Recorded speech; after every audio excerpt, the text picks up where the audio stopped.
ആദ്യമായി ഞാൻ ഓറിയോയുടെ കുറച്ച് ബിസ്ക്കറ്റ് എടുത്ത് വെച്ചിട്ടുണ്ട്.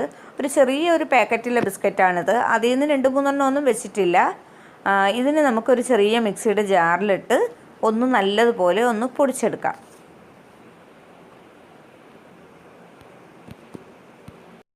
അതൊന്ന് പൊടിച്ചെടുത്തിട്ടുണ്ട്.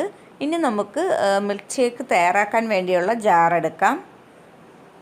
അതിലോട്ട് ഇനി ചേർക്കാനുള്ളത് കുറച്ച് നല്ല തണുത്ത പാലാണ്. ഞാനിവിടെ കുറച്ച് ഫ്രീസ് ചെയ്ത പാൽ ചേർത്ത് കൊടുക്കുന്നുണ്ട്. അത് നിങ്ങൾക്ക് ആവശ്യമെങ്കിൽ ചേർത്താൽ മതി, അല്ലാന്നുണ്ടെങ്കിൽ തണുത്ത പാൽ മാത്രം ഒഴിച്ചാൽ മതി. ഇനി ഞാൻ കുറച്ച് തണുത്ത പാലും കൂടെ ഒഴിക്കുന്നുണ്ട്. ഞാനിവിടെ ഒരു 3-4 ഗ്ലാസ്സിനുള്ള അളവാണ് കാണിക്കുന്നത്. നിങ്ങൾ അതനുസരിച്ച് ചേർത്താൽ മതിയാകും.